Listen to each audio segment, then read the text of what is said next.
सबसे पहले तो आप सभी भक्तों को जय श्री राम, जय माता की। ओम सर्व मंगल मांगल्ये शिवे सर्वार्थ साधिके शरण्ये त्र्यंबके गौरी नारायणी नमोस्तुते। नमस्कार, आभार। मैं पंडित नितिन शास्त्री आप सभी भक्तों का आज के इस एपिसोड पर बहुत बहुत स्वागत करता हूं। मेरे प्यारे दर्शकों, आप सदा हंसते रहें, मुस्कुराते रहें और माता रानी की कृपा आप सभी के ऊपर बनी रहे। हमारी कोशिश, हमारी लगन यही रहती है कि हम आपके लिए ऐसी दुर्लभ से दुर्लभ, ऐसी श्रेष्ठ से श्रेष्ठ जानकारी लेकर के आए जो आपके जीवन में आ रहे तमाम संकट और परेशानियों को दूर कर सके। मेरे प्यारे साथियों, हमारा मुख्य उद्देश्य रहता है कि आपका व्यापार, आपकी दुकान हमेशा अच्छी चलती रहे। इसके लिए हम तरह तरह के ज्योतिष पर आधारित बेहतरीन उपाय आपके लिए लेकर के आते हैं और हमें बहुत खुशी हो रही है कि हमारे भक्तों के हमारे पास उत्तर आते हैं कि शास्त्री जी, अब माता रानी की कृपा से हमारी दुकान पहले से अच्छी चल रही है। जो उपाय आपने बताया था, हमने उस उपाय को किया है और अब हमारी दुकान में धन की बरकत होना शुरू हो गया है। मेरे प्यारे साथियों, हमारा जो कार्य होता है, केवल हम आपको बेहतरीन और जो दो ज्योतिष के हैं वो श्रेष्ठ से श्रेष्ठ उपाय बता सकते हैं, लेकिन उपाय को करना आपके हाथ में होता है। साथियों, जब भी आप उपाय करते हैं तो आपके मन में एक चीज जरूर होनी चाहिए कि परमात्मा के प्रति आपके मन में अटूट आस्था होनी चाहिए। अगर आप उपाय को सच्चे मन से करते हैं तो कभी भी कोई उपाय खाली नहीं जाता। हमारे पास तमाम तरह के हमारे भक्तों के प्रश्न आते हैं कि शास्त्री जी, हमारी दुकान को किए हुए बहुत साल हो गए, हमारी दुकान कभी भी ग्राहक हमारी दुकान में कम नहीं होते थे, लेकिन अब पिछले कुछ समय से हमारी दुकान में काम और ग्राहक दोनों कम हो गए हैं। तो ऐसे बहुत से हमारे भक्तों के प्रश्न रहते हैं जिनका हम उत्तर देते हैं और कोशिश करते हैं कि उनके व्यापार में, उनकी दुकानदारी में आ रही सभी अड़चनों को हम दूर कर सके। और माता रानी की इतनी कृपा है कि जो उपाय हम आपको बताते हैं उन उपायों से आपको रिजल्ट भी बहुत जल्दी मिलता है। आज के इस एपिसोड में लेकर के आया हूं मैं ऐसा ही एक बेहतरीन उपाय जो आपकी दुकान की बरकत को बढ़ा देगा, आपकी दुकान सरपट दौड़ेगी। आज बताए जाने वाले इस उपाय को अगर आप अपनी दुकान में करते हैं तो आपकी दुकान में कभी भी ग्राहकों की कोई कमी नहीं रहेगी।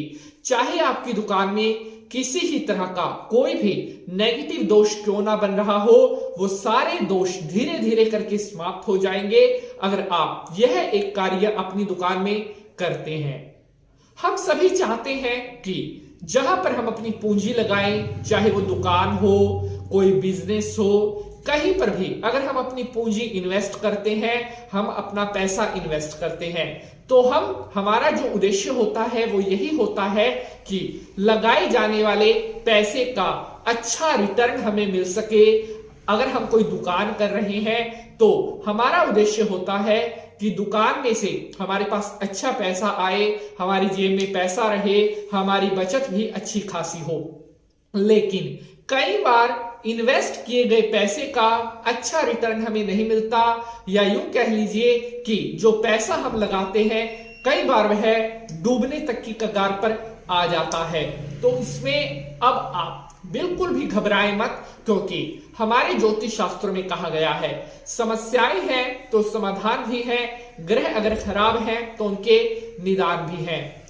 ईमानदारी और सत्य भाव से आप अपना काम करें, आप कर्म में विश्वास रखें, तभी उपाय आपके लिए काम करेगा। क्योंकि अगर आप कर्म ही नहीं करेंगे तो उपाय का रिजल्ट भी आपको नहीं मिलेगा। मेरे प्यारे साथियों, अब जो उपाय मैं आपको बताऊंगा, अगर आप सच्चे मन से इस उपाय को करते हैं तो विश्वास रखिए, आपके जीवन में कभी भी पैसे की कमी नहीं होगी, आपके बिजनेस में कभी भी कोई उतार चढ़ाव नहीं आएगा, आपका बिजनेस हमेशा बुलंदियों पर रहेगा। जो भी दर्शक पहली बार पंडित नितिन शास्त्री चैनल पर आए हैं, अभी चैनल को सब्सक्राइब करने के बाद बेल का निशान जरूर दबा लें, जिससे आपको आने वाले हर लेटेस्ट एपिसोड का नोटिफिकेशन मिलता रहे। तो चलिए अब भगवान भोले शंकर को नमस्कार करते हुए आज के एपिसोड की शुरुआत करते हैं। ओम नमः शिवाय। तो मेरे प्यारे साथियों, मैं पंडित नितिन शास्त्री हाजिर हूं आप सभी भक्तों के सामने आज का ये बेहतरीन उपाय लेकर के, जो आपके व्यापार को, आपकी दुकानदारी को हमेशा हमेशा के लिए बढ़िया और बहुत बेहतरीन कर देगा। अगर आपकी भी दुकान में ग्राहक नहीं आते, आपका काम चलते चलते अचानक से रुक जाता है, आपकी दुकान में अगर किसी भी तरह का कोई दोष है, कोई टोक लगी हुई है, या अगर आपकी दुकान पर किसी ने कुछ करवा दिया है, तो आपको इन सभी दोषों से मुक्ति मिल जाएगी, इन सभी बुरी चीजों से आपको मुक्ति मिल जाएगी अगर आप आज का यह काम करते हैं। तो मेरी आप सभी भक्तों से रिक्वेस्ट है कि उपाय को आपने ध्यान से तो सुनना ही है, ताकि अच्छे से आप उपाय को कर सके। वहीं इस एपिसोड को ज्यादा से ज्यादा आप शेयर जरूर कर दें, ताकि अन्य भक्तों तक भी यह महत्वपूर्ण जानकारी पहुंच सके। तो चलिए अब आज का उपाय मैं आपके रूबरू करता हूं। प्यारे साथियों, सबसे पहले मैं आपको बताता हूं कि वो 3 चीजें कौन सी है जो इस उपाय में जरूरत पड़ेगी। सबसे पहली है कपूर। जी हां, देशी कपूर ले ले, सबसे बढ़िया रहता है। दूसरी सामग्री है छोटी लौंग। जी हां, जो फूल वाली लौंग होती है। और तीसरी सामग्री है गूगल। यहां पर कई भक्तों के प्रश्न आते हैं कि गूगल क्या होती है, तो मैं आपको बता दूं, गूगल जिसकी हम हवन सामग्री में भी जिसको प्रयोग करते हैं, अगर आप किसी किराने वाले के पास, परचून वाले के पास जाते हैं, तो उनको आपने सिर्फ इतना बोलना है कि हवन में, पूजा पाठ में जो गूगल की धूनी लगती है, जिसकी गूगल की धूप देते हैं, वो वाली गूगल आप हमें दे दीजिए। थोड़ी चिपचिपी सी होती है और खुले में वो आपको मिलती है। तो ये 3 सामग्रियां इस प्रयोग में आपने लेकर आनी है। अब आपने ये उपाय करना किस दिन है?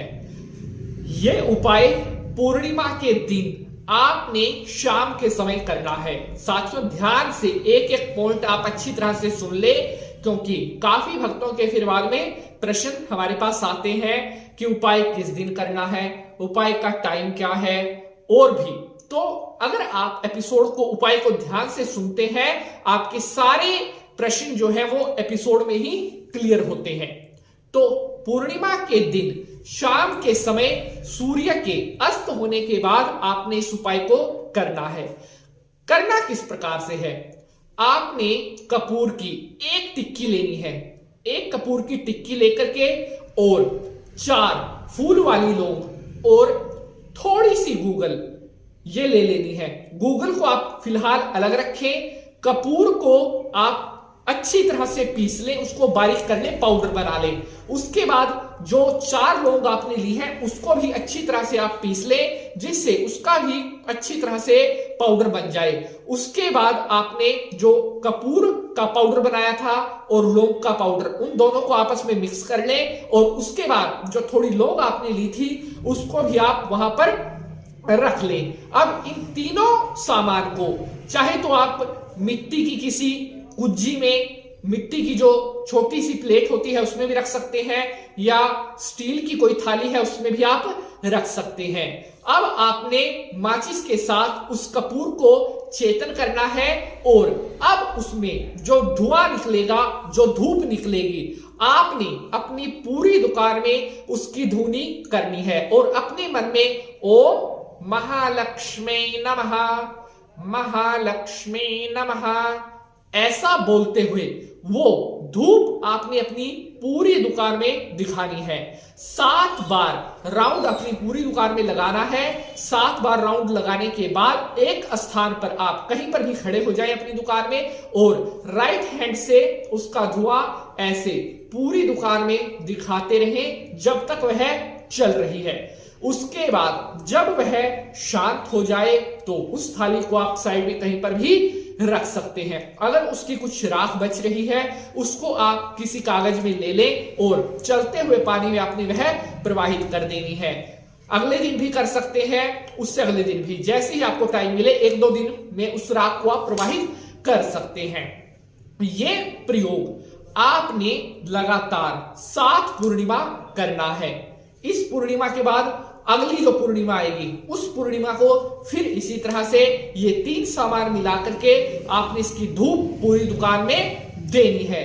प्यारे साथियों, इतना ज्यादा महाशक्तिशाली ये उपाय है कि जब आप इस उपाय को करेंगे मात्र कुछ ही समय में इस उपाय के ऐसे बेहतरीन रिजल्ट आपको मिलने लगेंगे कि आपकी दुकान सरपट दौड़ने लगेगी। आपकी दुकान में कभी भी कोई बंधन का दोष नहीं रहेगा, नजर इत्यादि का दोष भी हमेशा हमेशा के लिए आपकी दुकान से समाप्त हो जाएगा। प्यारे बंधुजनों, इस उपाय को जितना ज्यादा अपने सच्चे मन से आप करेंगे उतना ही जल्द आपको इसका अचूक परिणाम मिलेगा। एक बात यहां पर मैं आपको और बताना चाहता हूं कि उपाय को करते वक्त आप अपने मन में किसी भी तरह का द्विस्वभाव डाउट ना लेकर के आए। अगर आपके मन में किसी भी तरह का कोई संशय आता है या आपके मन में ऐसे विचार आते हैं कि जल्दी जल्दी से मुझे इसका परिणाम मिल जाए, तो उपाय कर लें और धैर्य रखें, परिणाम आपको जरूर मिलेगा। साथियों, सही समय पर सही नियत से और सत्य भाव से किया गया उपाय हमेशा उचित फल देने वाला होता है। तो मैं उम्मीद करता हूं उपाय अच्छी तरह से आपको समझ में आ गया होगा। अगर फिर भी उपाय से जुड़ा हुआ आपका कोई प्रश्न है तो आप कमेंट बॉक्स में अपना वह प्रश्न हमसे पूछ सकते हैं। एपिसोड को लाइक और शेयर जरूर करेंगे। आज के लिए बस इतना ही। आपसे अगले एपिसोड में मुलाकात होगी किसी और नए विषय के साथ। तब तक के लिए हंसते रहें, मुस्कुराते रहें और माता रानी की कृपा आपके ऊपर बनी रहे। जय माता की।